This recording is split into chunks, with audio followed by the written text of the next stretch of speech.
Alright, good morning guys. Today is day 4.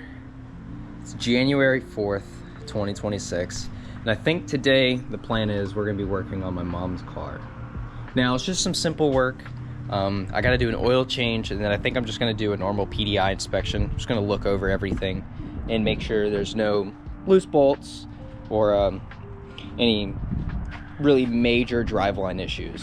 She doesn't have a lot of money, we don't have a lot of money, so the things I'm finding I probably won't replace or fix right now at this moment, but it's just good to know, to kind of get a bearing and a basis off of what could be bad, what couldn't be bad.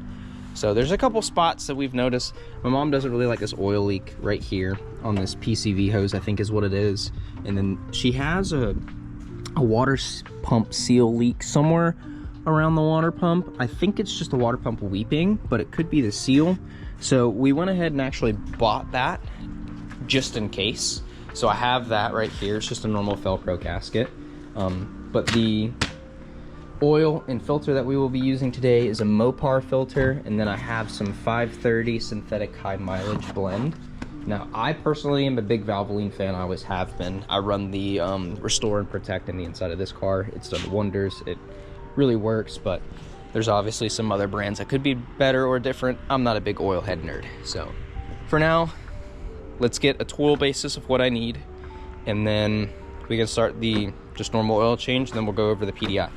So let's get to it. So just some basic tools that I'm going to be using today. A 13mm socket.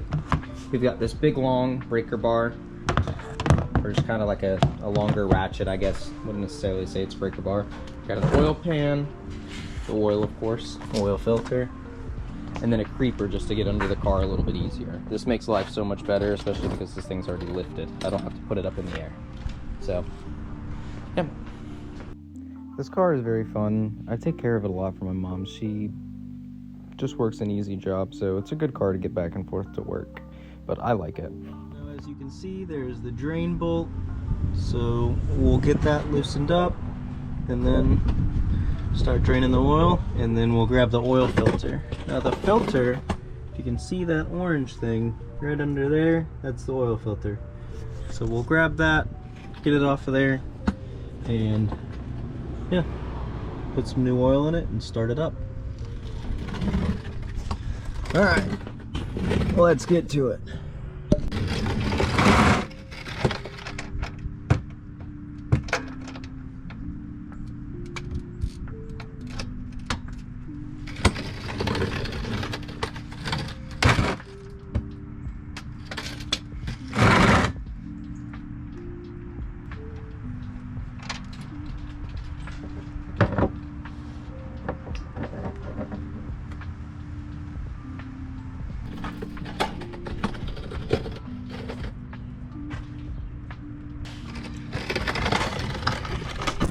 Okay, and now that we're waiting for the oil to drain, let's go on ahead and just inspect this bottom of the chassis.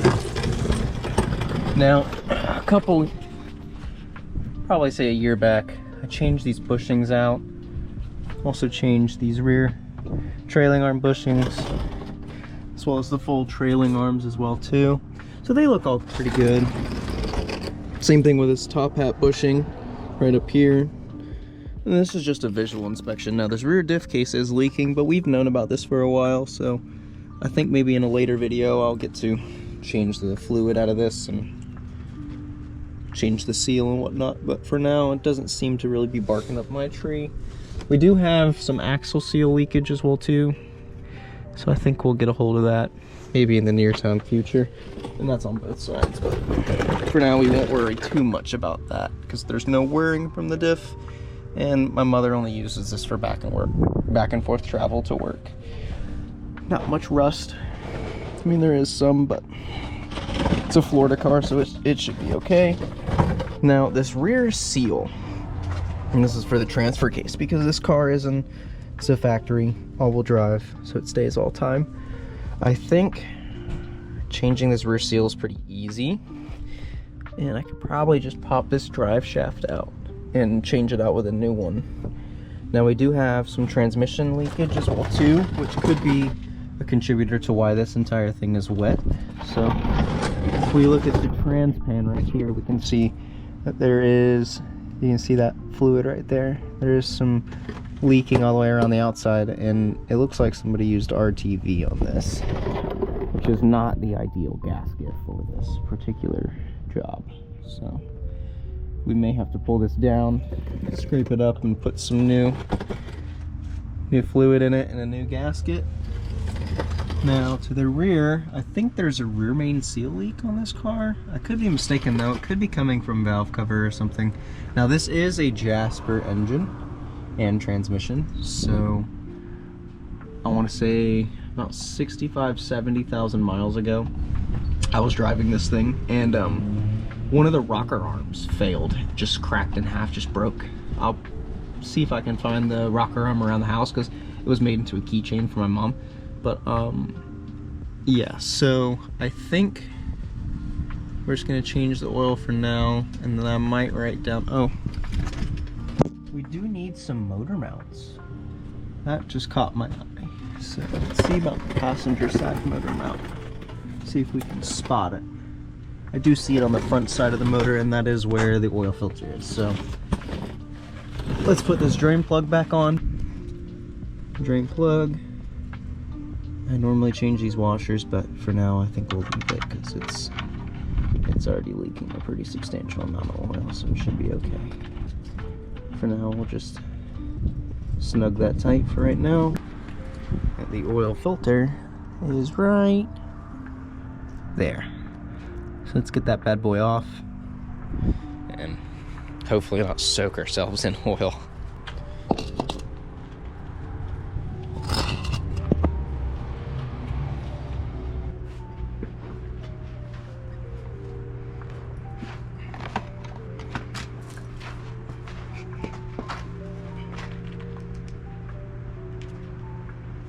Now remember, these things should just be hand tight. You shouldn't go any tighter really than that.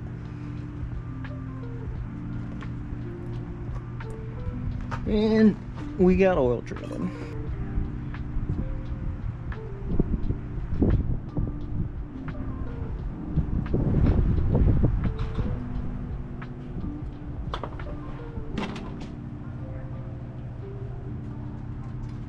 Yep, don't see any sparkly bits. So we're good. Now, you always want to check to make sure that the seal is gone off of that. Because there's been times in the past where I've seen at the quick lube spot that I've been at, that guys will just throw the oil filter back on without actually checking to make sure that the seal is off. And that's something that you really want to be careful of, because as most people know, engine oil is basically the blood of your car, of your engine. Keeps it lubricated, keeps everything cool. It's what keeps it alive. So always check to make sure that that's gone. But for now, let's pull this oil pan. Let's tighten this drain bolt. One is tight. And then put the new oil filter on. Now this is a very important one. You always want to lubricate the outer seal of this oil filter. So let's go on ahead and do that now. You just want to take this bottle, open it up. Yep. And we'll pour some down it because nobody likes to have a dry oil filter. Just a little bit. And then we'll take our finger, make sure it's clean, tap the oil, run it around this seal. Just like that.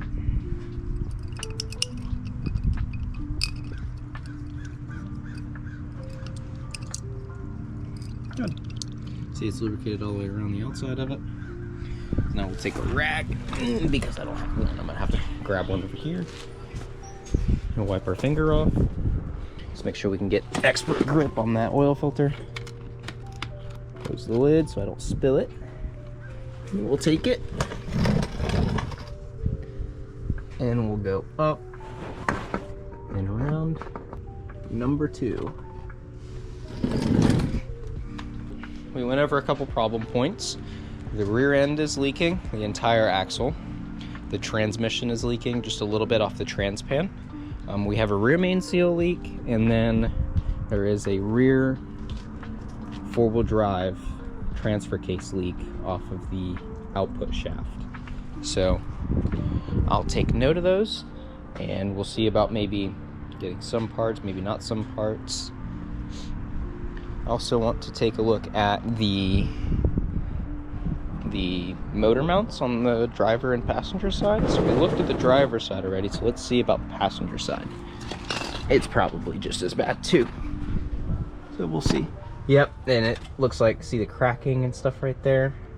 It's probably too dark to tell, but it seems like it's laying on it, so I think it's about time to change these out. Yeah, that side's even worse now looking at it. Yeah, we'll go ahead and change that out too. We'll wipe this oil filter down, wipe this up, fill it full of oil, and then we'll start it up. All right, let's get to it. Ooh. Spray it a little off. Spray that down. Get the filter. We'll see if that thing's still weeping just a little bit. I think I'm just gonna get that oil pan tuned just a little bit, just to make sure it's not leaking as well. So, that here, and then we'll just spritz a little bit.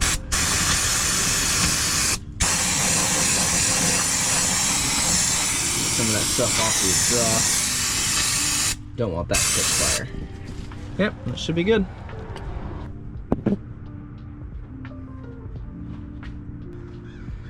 Now, one of my favorite things about these cars is they have a built-in funnel. So all you have to do is just sit and pour, and then just drop it in. And it'll fill it up for you.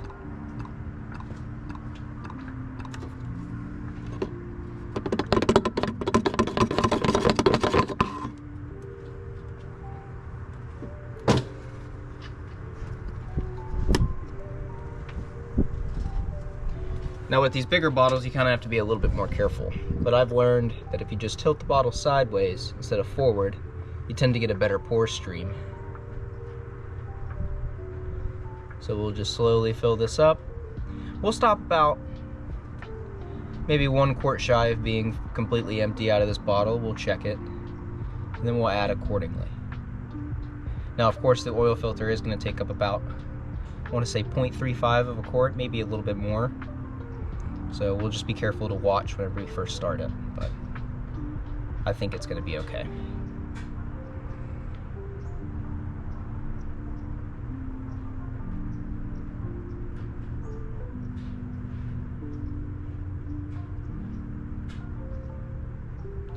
Feels like about a quart left in the bottle. So we'll wait, let it simmer down.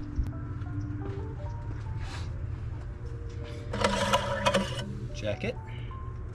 Got some oil flyage there. Hopefully it didn't get on the lens.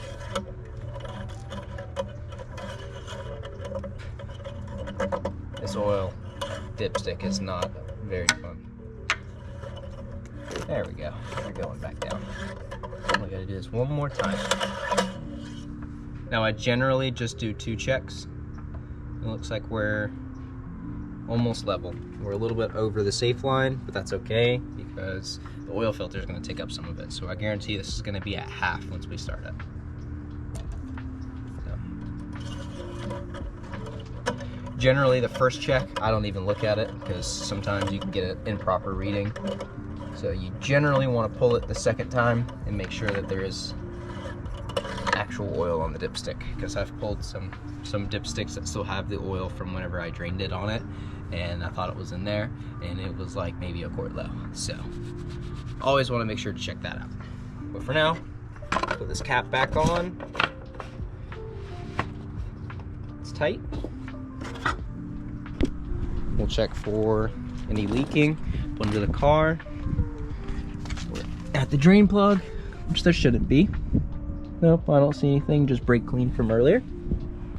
All right, let's start it. I'm gonna set the tripod up so you guys can actually hear this thing start up, because it's a beast. It's a 4.7 V8. These things sound really cool.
So I shut the engine off, and it looks to be like it's just at the add spot. So I think I'm gonna add that last little bit of quart in it, and then it should be good. But I hope that sounded pretty cool, because I like the way this thing sounds.